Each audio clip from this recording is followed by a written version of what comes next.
Hello, everyone, and thank you for joining us today on our third session of our Strategic HR webinar series. It's pretty cozy here. So before we dive deep, I would like to ask you all a favor. We have launched the People Analytics Maturity Survey a couple of weeks ago. You might have seen on our LinkedIn site.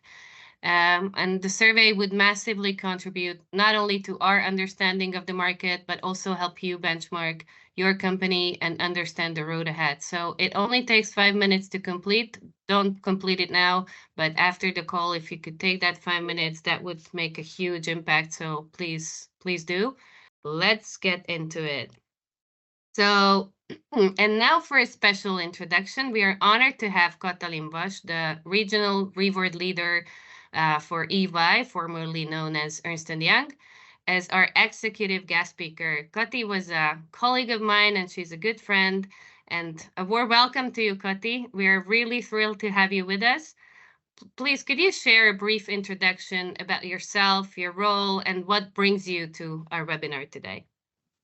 Thank you so much, Fanny, for all your warm words. So I'm very happy to be with you all today. And just a few words about myself. As Fanny mentioned, I work with Microsoft with Fanny and Esther in my previous experience. And I'm working for EY for almost 12 years now. Managing reward, so compensation and benefit, recognition and well-being programs across the so-called CESA region. This consists of 29 markets or countries altogether. So we have a very diverse market with many time zones and different cultures, both politically and economically. And my role here on this webinar is that I would like to raise the awareness about pay equity and pay transparency, which is a very hot topic for EY as well, and across many other industries and many firms. I know this is a complex topic, so we are here for you to understand the tweaks of that and then how to interpret the directive itself and then give you some practical advice how to approach this complex issue. So I'm very happy to be with you again and looking forward to hear all of you and to talk to you on this webinar. Thank you so much. Super. Thanks, Kati. So let's set the expectation. So throughout today's session, we're going to unpack a series of critical themes, as Kati also mentions, that lie at the heart of this topic, the equitable workplace practices. So by the end of our time together, you'll have a clear understanding of the fundamental aspects of the EU Pay Transparency Directive. We're going to differentiate between pay equity and pay gap. We're going to clarify common misconceptions, and we're going to provide you some insights into the significance of pay transparency. So it's crucial we discuss these topics, not only because they are timely, but because they are vital for fostering a fair and inclusive work environment. We will dissect the new directive piece by piece, clarifying its scope and pinpointing exactly what it entails. Moreover, we're going to tackle the pressing question of why it's imperative to begin preparations now for a directive that will come into force in 2027 June. So early preparation will be key to seamless compliance. I cannot emphasize that enough. And finally, we're going to discuss how we at Highbridge Consulting can support you in navigating these changes. So with our esteemed guest, Katalin from Ernst & Young, we are here to guide you through, as she said as well, understanding the directive, implementing the necessary frameworks, and ensuring that your organization not only complies, but thrives under the new regulations. So without further ado, let's get started. So now, before we delve into the topic today, let me invite you to our first quick poll. There will be 2 questions. You're going to see the first one on the screen. We are curious to know, are you aware if there is a gender pay gap within your organization? You don't need to state the exact number, even if you know it. And please be completely honest. The individual answers are not shown on the screen. Neither I or Katalin or anybody on the call will see them. So it's really just to set the stage for today's discussion. So super. Okay, so I chose the dogs because they make it funny a little bit. Absolutely great. So thank you. It seems most organizations represented here in the call today, which is very cozy, but doesn't matter, haven't really started their journey into this space, which is a super opportunity for learning today. So let's see the second question. It's about, in your opinion, how many years will it take to close the gender pay gap if provided that we don't do anything? So from today, how many years would it take, in your opinion, to close the gender pay gap globally if we didn't do anything? So again, head over to the voting button on the right-hand side, open the poll, and you can submit your answers. Again, it's completely anonym, so yep. Okay, many of the people are saying roughly 0 or between 0 and 10, 20. And some of them are saying on the other end of the scale. Interesting, very interesting. I'm not gonna tell you the right answer just now. First, I'm gonna turn to Kati. So, Kati, what do you see among your clients? What is the general level of knowledge or sense of urgency about this topic? So, Yes. So I need to tell that I see that there are awareness sessions around the directive already, and obviously the maturity level are different depending on what size of the firm is. So, for example, the big multinationals, the global firms who have all the foundational elements that we're going to talk through today, what these are, have something already in place. So they are in a, I would say, in a luckier situation because they only need to revisit their concept or their approach in terms of pay equity or pay transparency. Though I need to tell that even the big global firms are working on continuously to increase the level of transparency. So how they can disclose as many things or details around their decisions as possible. Because we all know the rule, the more transparent you are, the better the employees trust you because you have a clear system, you have a clear logic how you make decisions. So the big multinationals, I would say that they only need to revisit how they approach pay equity and pay transparency. And they were measuring themselves against all these metrics before. Maybe they only need to adjust their metric. Like, for example, as the directive says, it is 5%, what is the crucial gap, and maybe they have operated with a bit more. So they need to look at that and then see whether they are compliant at all with the metrics that they have in place today. For the boutique firms, for the smaller ones, this is more challenging because I think that many enablers, foundational elements of frameworks that we're going to call by name today on this webinar are missing. I mentioned some of these without going into the details, like career framework or career levels or job evaluation, which enables us to compare the jobs at all to themselves and understand how they are paid. So for the smaller firms, it's not only important to understand the directive itself and what the requirements are, but also they need to work out all of these foundational elements and not only need to work out as talent or HR functions are responsible for that, but they also need to not underestimate the time and the effort. So the stakeholders, the leadership will buy in, and they are sponsoring all of these conceptual changes. So I would say that just to answer to your question simply, depending on the size of the firm, depending on the ownership, depending on the appetite to be compliant, but all in all, there must be a point of time where we all need to be compliant with the new set of rules. absolutely. So we're going to touch upon these topics, especially about employer branding, which you briefly mentioned here. So, but let's set the stage a little bit about the key facts. So we wanted to just wanted to consider 3 compelling facts. One of them is the answer to the second question in the poll. But first, let's take the report from PayScale in 2023, which highlighted that in 2023, so this year, women earned $0.83 for every $1 earned by men, which is, by the way, a slight improvement from the previous year. It's a global number, but still there is a significant pay gap. The second is a compelling fact that we highlighted here in the slide is actually the answer to the previous question. According to the World Economic Forum, as of 2020, it was estimated to take almost 100 years, 98 years, to close the gender pay gap globally if we didn't do anything. That was pre-pandemic, right? Due to the pandemic, however, this timeline has unfortunately increased to 136 years. So those of you who guessed around the other end of the scale, 150, they were right. So it's almost 150 years if we didn't do anything.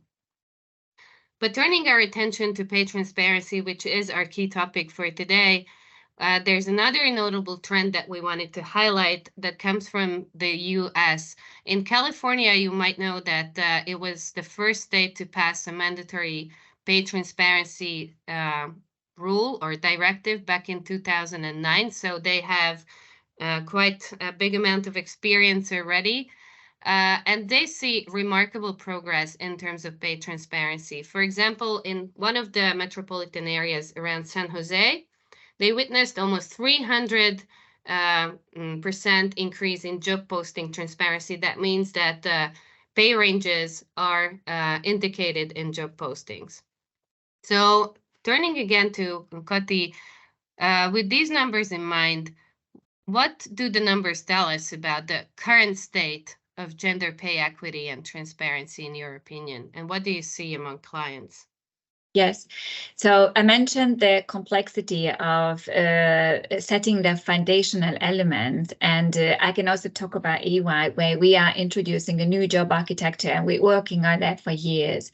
So that takes years. In the bigger you are, of course, the more complex the change management process is, but that might take years to come up with the right foundational elements. I mentioned some of you just to check your knowledge, for example, whether you have that in place in your firms, the pay range, the salary bands, in other words, or the job evaluation, the job architecture, the ranks or the career levels, whether you have a career framework, for example, or whether you have, which is a very, very I would say, straightforward need, though many firms don't comply with that. Whether you keep your data at all in your systems, what is your technology which enables you to at least measure yourself today, how you are against all of these requirements? This is not a base line, I would say, in some of the firms that you have in HR system where you have, for example, gender data, whether you collect it today at all. The other thing is that you have to have a reporting or analytical team to look at your data to make sure that you understand the current status, because if you know how you pay your people today, you can take actions. So I would say that minimum 2 or 3 years are needed to come up with the right foundational elements and be ready with all of the requirements to be compliant. Yeah. So building in that, or just unveiling why is there a gender pay gap? Why the biggest reason everyone says is that women don't get promoted as often as men. So building on this topic of promoting women into leadership roles, I brought some compelling statistics again that illustrate the business case for more women in the C-suite. I'm sure you heard some of them. So one McKinsey study from 2020 revealed that companies with gender diversity in their leadership teams were 25% more likely to outperform their peers. This likelihood increased to 36% with ethnically diverse C-suites. And furthermore, teams with members sharing traits with end users, so with customers, are 150% more likely to understand the clients, highlighting it really highlights the importance of inherent diversity to understand our customers, having an alignment internally as well. But despite these clear benefits, the representation of women, especially at the middle management level, remains disproportionately low. So,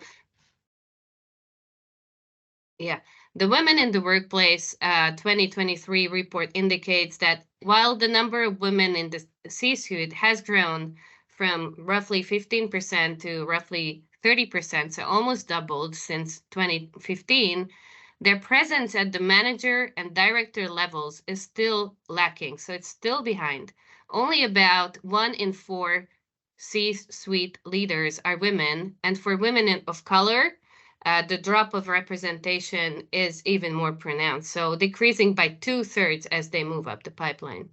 So, turning to you, Kati, with these statistics in mind, why do you think women are still so underrepresented in senior leadership positions, despite the proven benefits of diversity that we all talk about and you can read about a lot? So, why are they still so underrepresented? Yeah, I think the numbers speak for themselves. So many of these decisions are made by unconscious bias. And it's very, very important to make sure that we follow the right concept throughout the whole talent management process. And it starts with recruitment.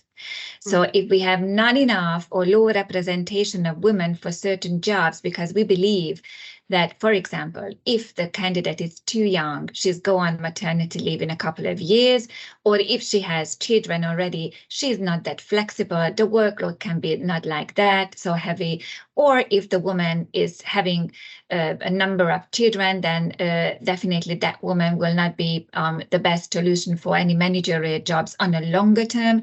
So if you don't have enough women in the first stage of your talent management process, when you do the recruitment, of course, you will not have not enough number of employees of women actually who you can choose from, who can put on the succession plan or who can delegate into leadership positions.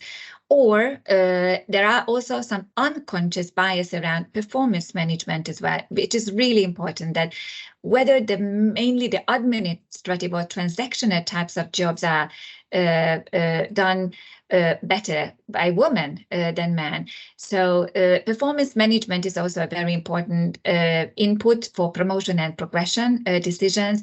So I believe that there are some unconscious bias and then some wrong assumptions around women, and therefore this representation, the low representation, is articulated in these low numbers.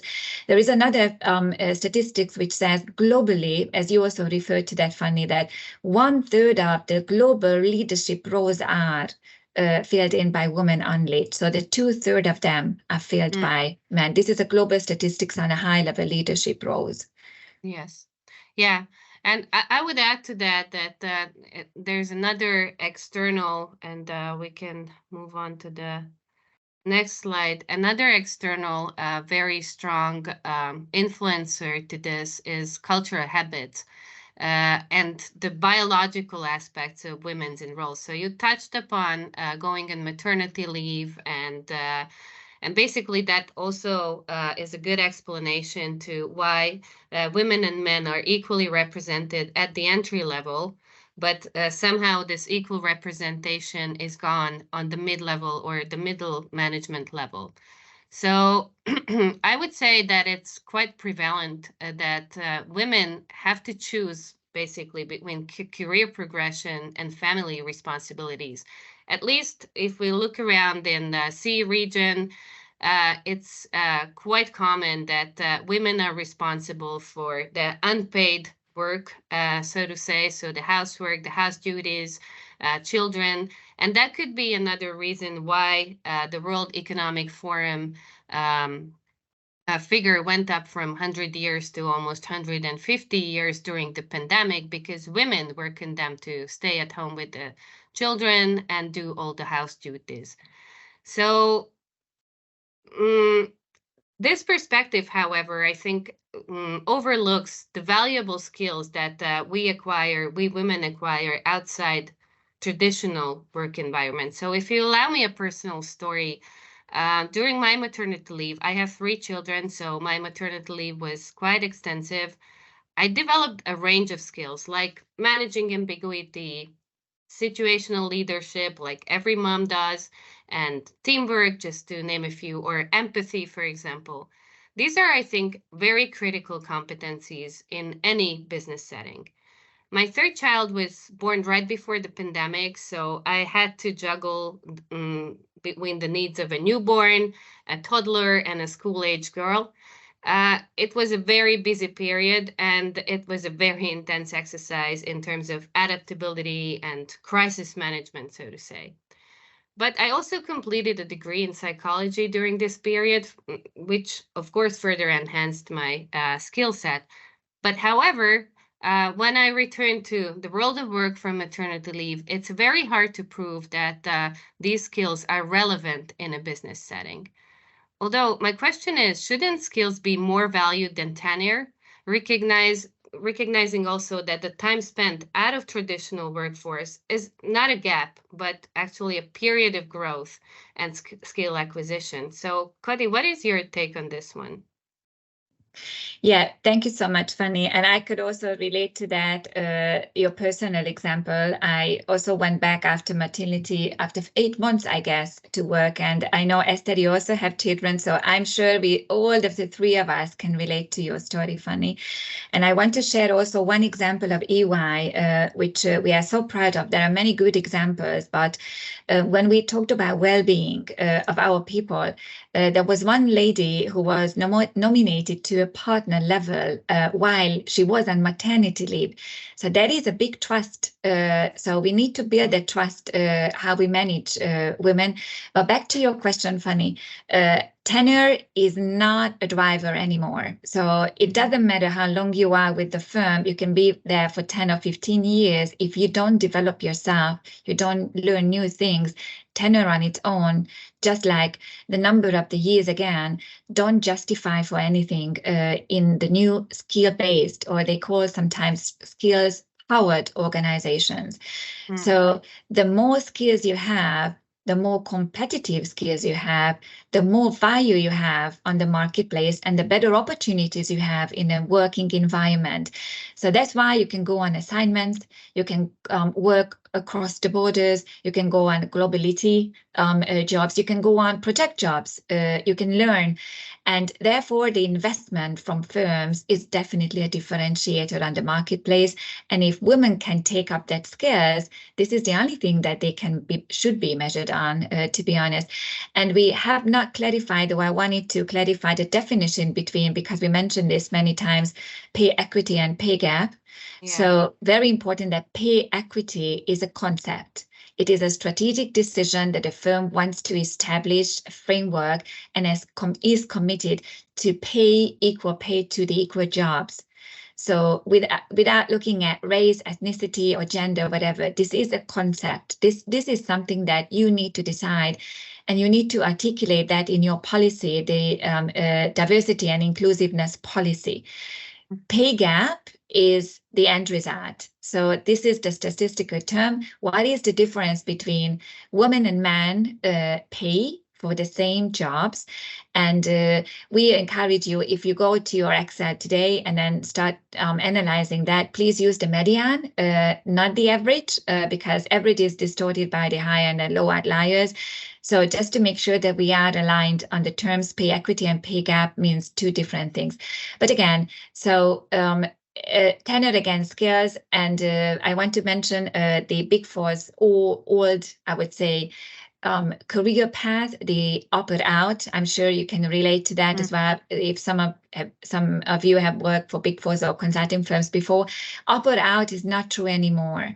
So this is not automatic that you go up to on the career level because you have spent a couple of years. No, you have to learn and you have to perform good. These are the two conditions to move forward. Actually, I used to work for PwC, and it was up or out back then. It You was remember absolutely that tenure based. So yes, yeah. yes.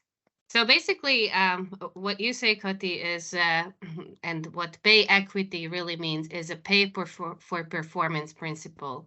So building on this one, let's move on to the next slide. So what Kati also mentioned about job evaluation, pay for performance, or pay equity as a principle, let's talk about some effective strategies for closing the gender pay gap. I would call out here too. One critical aspect is job systematization and evaluation, what Kati also mentioned. So, what does that mean? So, it means that we are systematically analyzing and categorizing roles within an organization. Uh, and by doing that, we can ensure that the pay structures are equitable and based on an objective criteria.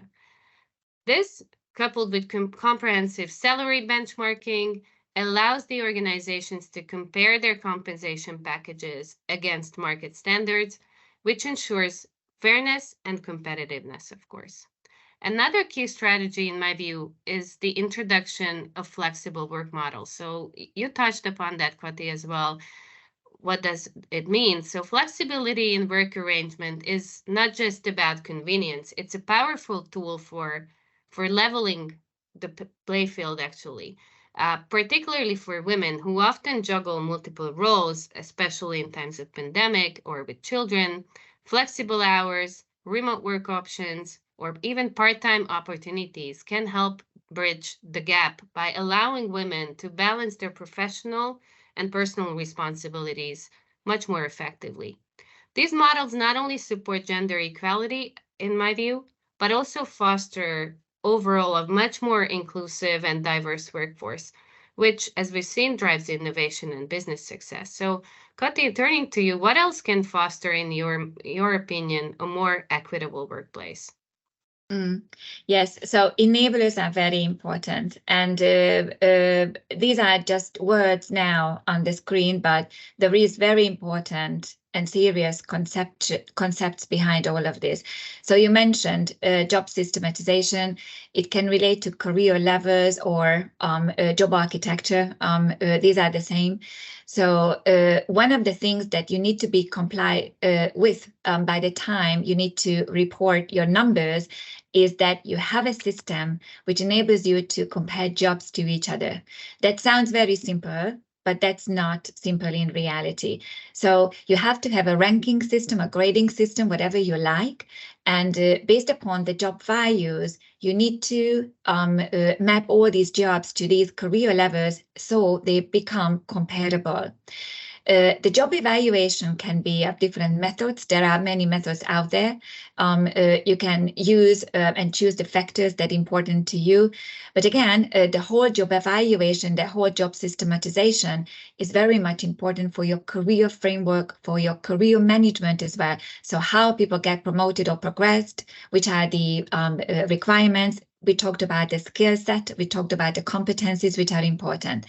So one of the outcome of this whole analysis is pay ranges, salary bands, as you mentioned, because this is one of the outcomes of benchmarking. Flexible working arrangements, working from home is again one of the drivers, one of the motivators, I would say, to attract new talents to your place.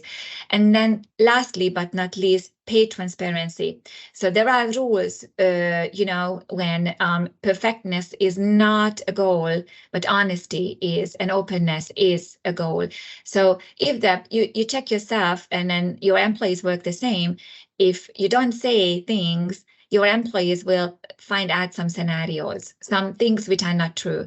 So the more transparent you are, the more committed or engaged they are to your workplace, and then the better retention you will have. So I can mention many, many details about level of transparency, but let me tell you one.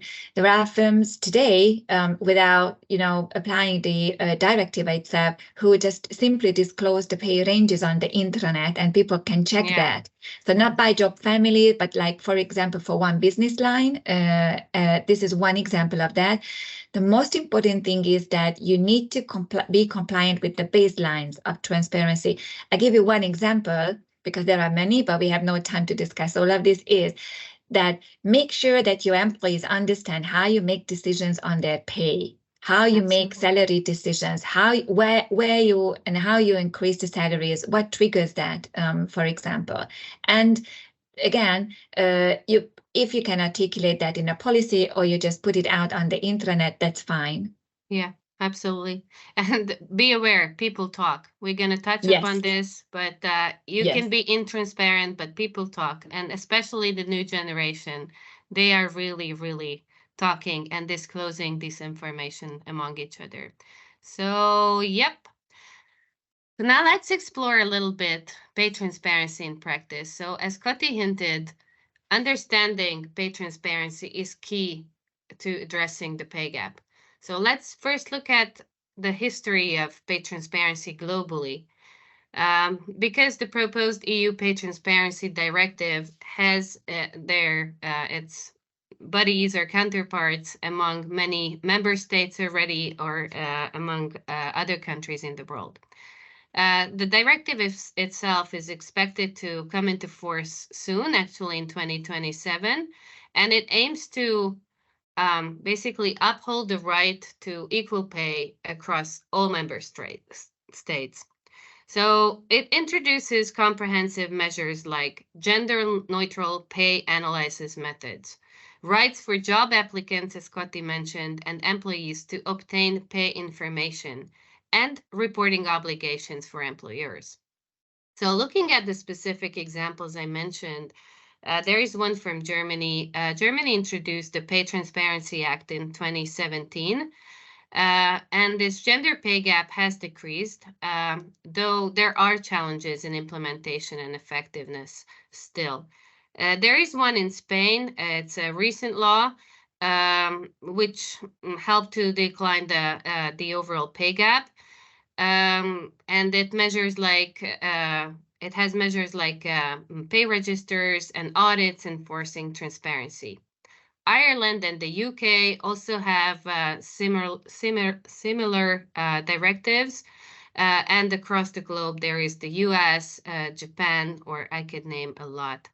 Koti, turning to you with this background in mind, could you share your insights on how pay transparency is being practiced and its impact on organizational culture and employer branding? So you touched upon the different the ranges how an organization can act on pay transparency, from disclosing the pay ranges on the internet to communicating the different pay decisions with the employees. So how do you see it works out in practice?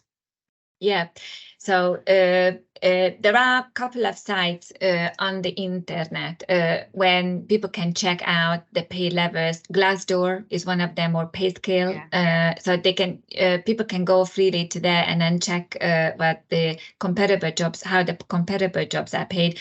And this is a very important thing that the Gen Z generation, the young ones, there is a study which says that 90% of the young generation that openly talk about the pay level. So it is not a stigma, or it's not a hidden thing. It's not a secret like maybe in our generation where we were keeping that as a secret. So if we talk about pay or salary, this was, it's rude.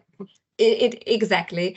So today they share it and they use it up against, I would say, firms even to have a better negotiation. Exactly. So they use that freely and they go up to the talent department or HR department. And this is exactly what is articulated in the directive, because moreover to the obligations that we need to report some of the statistical terms of pay levels, the employees, very similar to GDPR, the employees have new rights, and we need to inform them about these rights periodically, and they will use that right. So this generation is brave enough to go up to you and challenge you. So one of the rights, for example, not to mention all, is that if they want to ask about the pay levels for their peers, and they even want to have a breakdown by gender, by women and men, the firm, the employee has to disclose this pay level to them for their peers, not for all, but for their peers for sure. Another important thing is that you cannot ask about the historical pay levels of a candidate in the interview, which is actually a common practice today. So important that the young generation is different. Another thing is that nearly half of the candidates say that if there's no transparency, they reluctant to join that firm.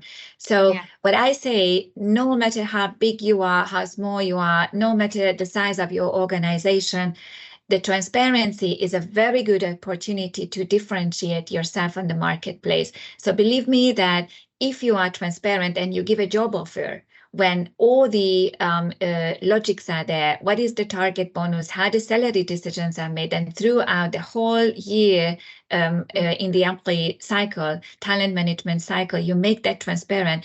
Even your fiscal terms will be transparent to them. So you set their expectation, whether you get a bonus or not. This all boosts your engagement, employee engagement.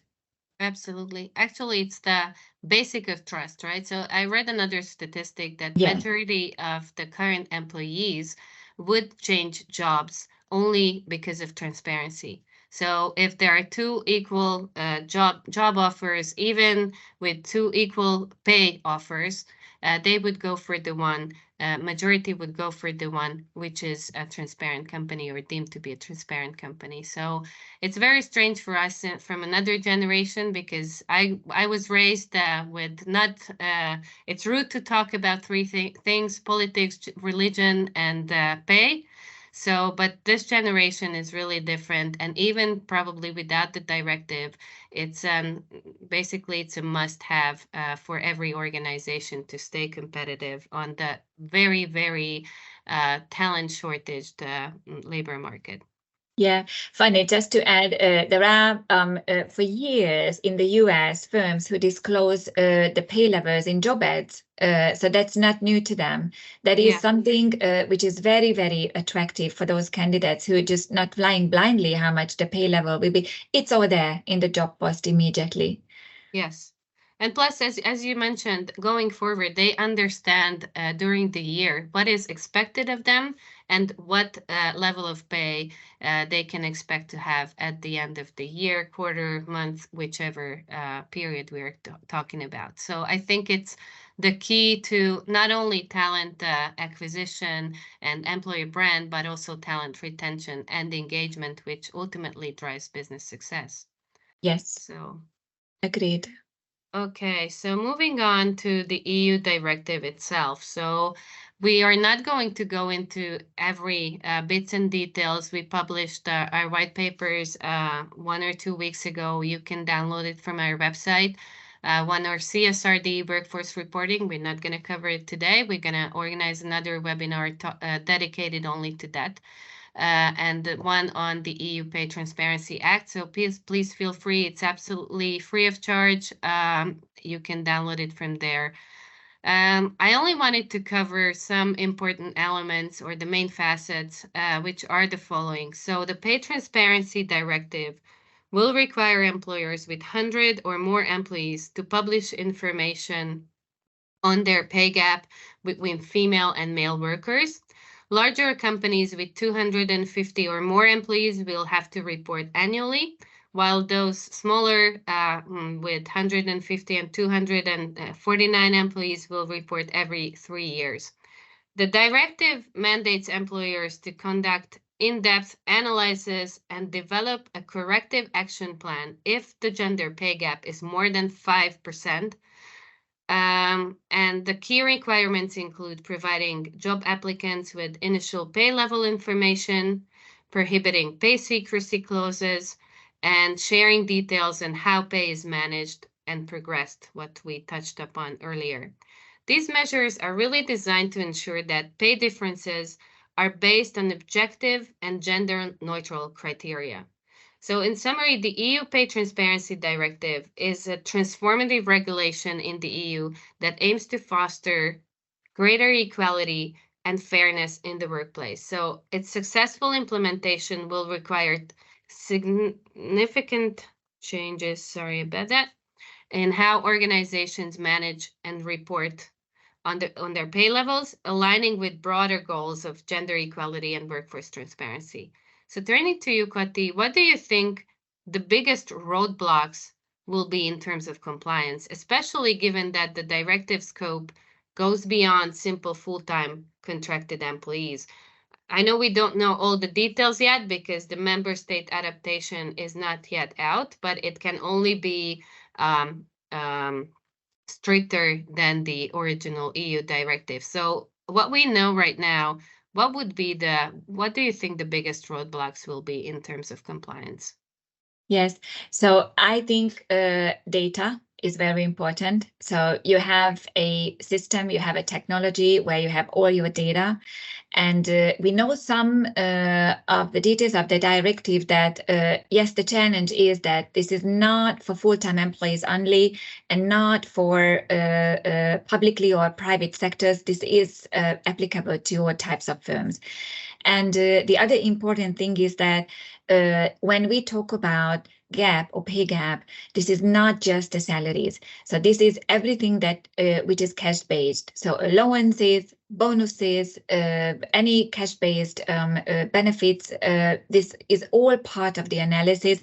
So again, you just check yourself today where you store all of this, whether they are in separate Excel spreadsheets or you have a technology where what you use for all the data, how you distinguish the payments between employee groups. So this is very, very important. Another important trigger, because yes, the crucial gap is 5%, but if you can think of a pay range, obviously the bandwidth is higher than 5%. So that's Yes. fine when you have people in the first or fourth quartile of a pay range, for example. Yes. But if there is something which triggers that, and this could be, for example, performance. So if you run the root cause analysis, and this is not gender that drives the different pay levels, but for example, performance, that is fine. But it's fine only when you can prove Prove that with it. exactly with an objective set of criteria how your performance is measured.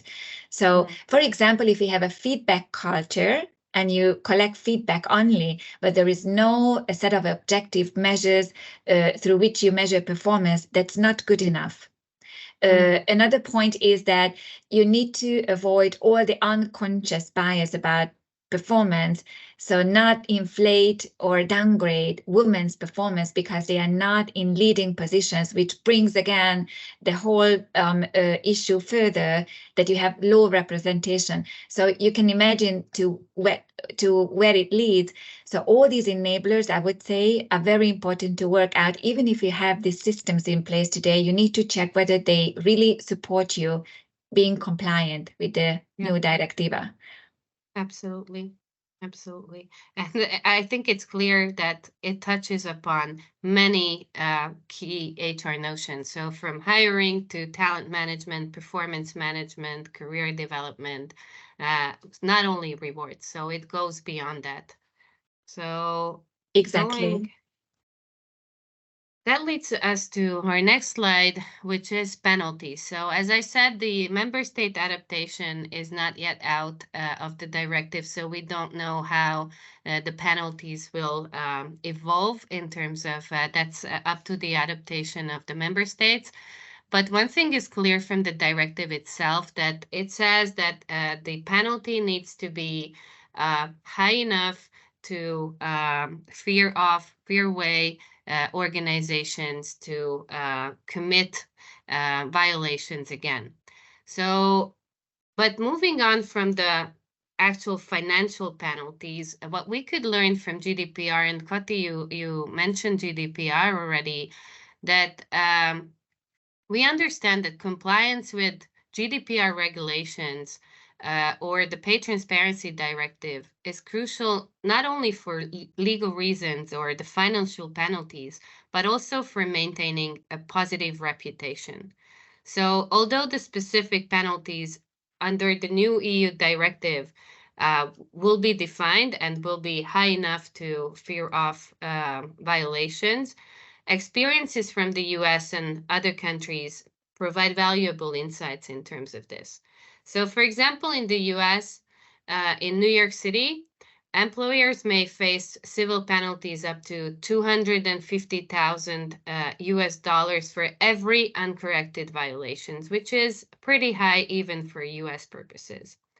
So, the penalties highlight the importance of adhering to the pay transparency laws, but Beyond that, failure to comply can damage an organization's reputation severely, similar to what we have seen in GDPR non-compliance. So such reputational damage can be much more costly in the long term, which affects employer branding, as Koti mentioned before, and the ability to attract top talent on the market, which is critical in a labor market where we have serious talent shortages still.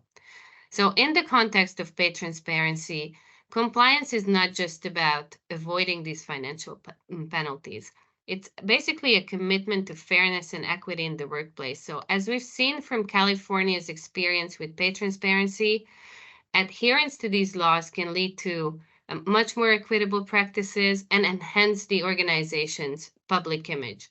So how I usually put this, the cost of non-compliance is much higher than the cost of getting it right.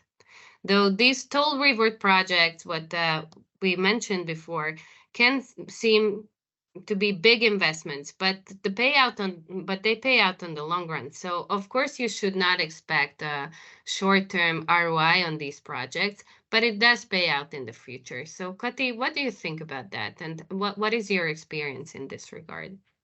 Yeah, you mentioned, Fanny, that the reputational damage is just so huge that this is the price that you need to pay when you are not compliant. So what is really important about the directive are that if you're not compliant and you cannot prove that you follow the rules, employees also can get compensation. So you not only need to pay the penalty, but employees also need to be compensated for all these damages around pay inequity. But again, as you said, the employer branding damage is just priceless. So it's really a huge, especially on the longer term. What is important about all these foundational elements and frameworks that we talked about, the job architecture, the job evaluation, the pay range setup, the fact that you monitor yourself and you follow how you are paying your people today needs to be set up once. And then you need to go through the change management, which is very long. We should not underestimate the time and the effort again here. With your stakeholders, with your leadership can take up for years, but only once you need to go through that. After that point, you only need to operate the system that you established. But you cannot skip that. It's very important. You cannot skip these challenging conversations within yourself and then within your firm with your stakeholders. But it's worth it because, again, you gain a lot if you set up all these systems because people will trust you. Not the candidate only, who you can position yourself that you are different than all the others from the marketplace, but also your employees. Yeah, absolutely. Okay, so, and that leads us to the roadmap to compliance, which is also included in our white papers that I cited. So as Kati mentioned, while June 2027 might seem very distant in time, preparing for the EU Pay Transparency Directive requires early and strategic action. So we proposed a comprehensive roadmap to ensure timely compliance. So it all starts with the groundwork, as Koti mentioned, which is developing a comprehensive job systematization, including career levels, job families, roles, and required skills. Then you need to design a remuneration policy with reward principles, pay structures, incentive designs, benefits, and market benchmarking practices. And of course, after that, you need to accept an implementation plan, including assimilation plan for those who are under or overpaid according to the newly adopted pay ranges.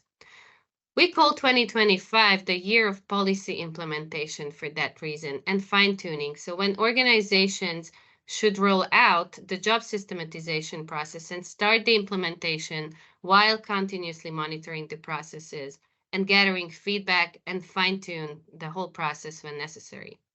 Assimilation, in my view, is the trickiest part because as both local legislation affordability, so financial affordability and retention aspects need to be taken into consideration when managing the pay of someone being under or even over the pay range. 2026, according to our roadmap, should be dedicated to finalize implementation and begin drafting pay transparency reporting requirements. That includes data collection, analysis, and also preliminary report preparation. And in 2027, that's when the first report will be due.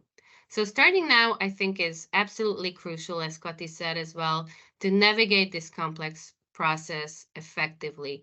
This roadmap is designed to guide organizations through each critical step, ensuring compliance and fostering a more transparent and equitable workplace at the end of the whole game. So, Kati, what is your proposed roadmap, or what is your addition or comment to our roadmap?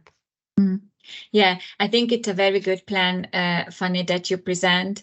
So the first thing is definitely should be that you run a gap analysis, where you are today compared to all of the requirements, and identify all of those areas, those gaps when you need to act, either to establish something what you don't have today, or develop or revisit that. That's definitely one of the key takeaways, I guess.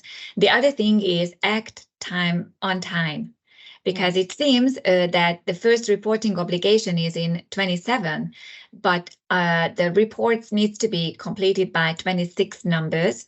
So it has to be ready eventually in I would say, if I look at the calendar, 3 years time, you need to be ready with all your data to be reported the next year.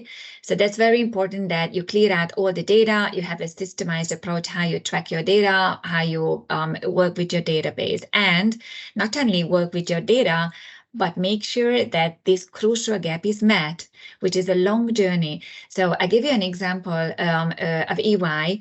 In this region, we used to apply a crucial gap of 15% some years ago because we were not there, and then reduced that to 10% last year only. And there is a reason behind, because simply we couldn't reach the lower crucial gap. So we had to keep it up at 10%. Otherwise, closing the gap was not realistic, because we had such a huge gap in certain employee groups. And now, aligned with the Directiva, now we reduced that to 5%, Johnny, to be ready in a couple of years' time to make sure that we close this gap. And the other thing, which is very, very important, because this Directiva is a legal document, which will be all followed up by local legislation. So each EU member, a country, needs to work out the local legislation, which cannot be more liberal than the Directiva itself. So if Hungary or any other country comes up with a legislative rule, it has to be in favor of the Directiva. It cannot be less stricter than the EU directive itself. So just related to that, this is a complex topic, and you're not alone with this, so you don't need to read that out for yourself and then try to understand what this is all about. Definitely, the legal function needs to be involved into understanding all of this language, but you're not alone, so reach out to get help from others who know the Directiva, who know how to get ready for all of this. Absolutely. For example, us. But more in that a little later. So I think with that, we reached to our Q&A part. I don't know, Esther, whether there are any questions in the Q&A or in the chat box. Not yet, but... Not yet. Okay. So until you're still formulating your questions, I'll start with a question to you, Kati, to get our discussion going. So based on your extensive experience with EY, what do you think are the most significant challenges organizations will face in implementing the Pay Transparency Directive, and how can they effectively overcome these challenges? So you touched upon some of them, but let's recap all of them just for a better understanding. Yeah, sure. I can share a best practice, Fanny. Maybe that's useful for others. So, first of all, work out your policy when you articulate your strategy. So, the diversity and inclusiveness policy or set of rules, even if it's not a policy, but you post it on your intranet, just to make sure that people understand that this is the new direction or approach that you want to take is very, very important. And then it should not stay on an academic level. You need to take actions. You need to prove to your people, to your leadership, that you take that seriously. So we have our own policy as well at EY, both on global, regional, and a country level as well. And then one of the actions that we take is that we make sure that there is a fair representation of women when we talk about promotion, progression, or leadership roles, when we talk about promoting our employees to partnership levels. This is very, very important that in all of these stages, when we manage this talent pool, we make sure that women are fairly represented. The other thing that we do, and 2 times a year we do that, we publish absolutely transparently to all of the leadership levels, so not to all employees, obviously, but to all of the leadership levels, our pay gap analysis, the results where we are. We publish that 2 times, as said.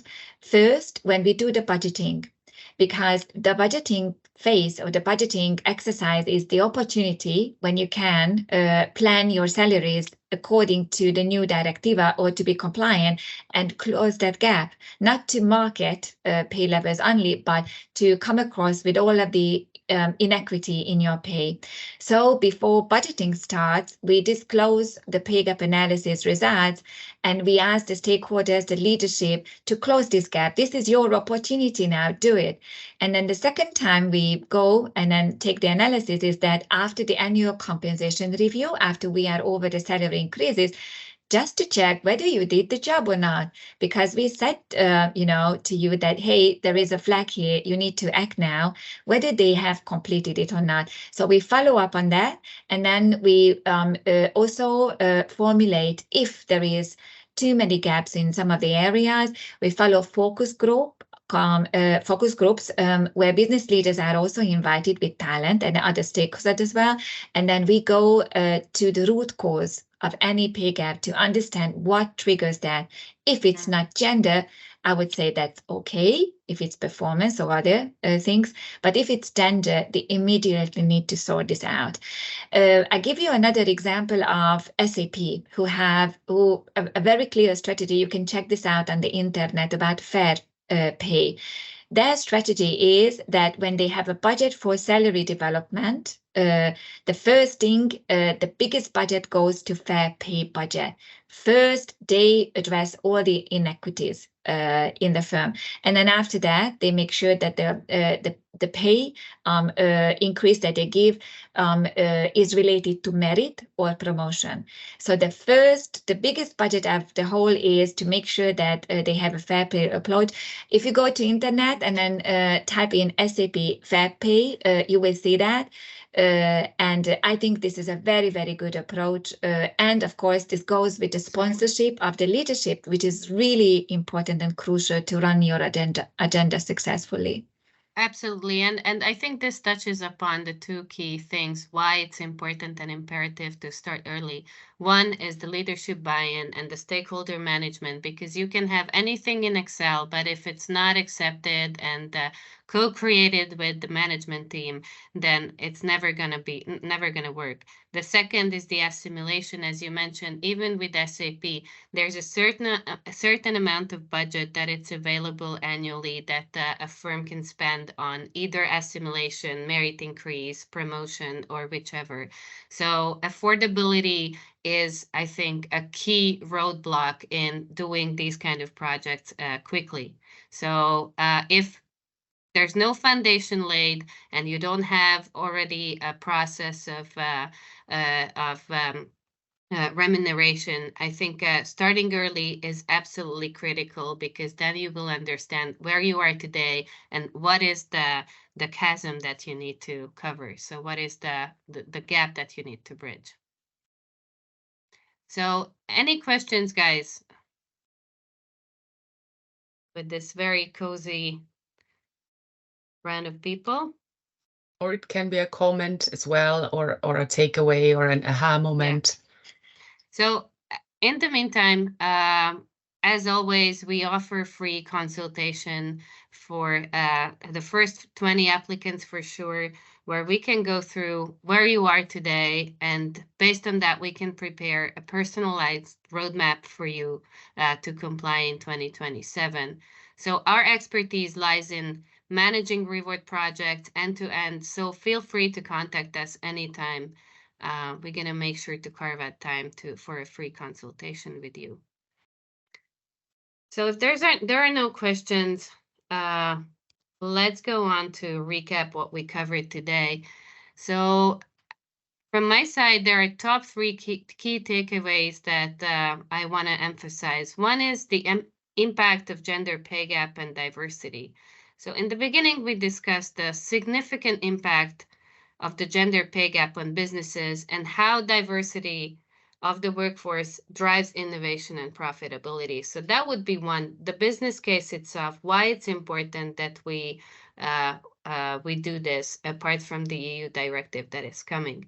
The second, the effective strategies for equity. So the importance of skill-based job evaluation, salary benchmarking, pay for performance principles, pay for performance reward strategies, and flexible work models were highlighted as crucial strategies for closing the gender pay gap.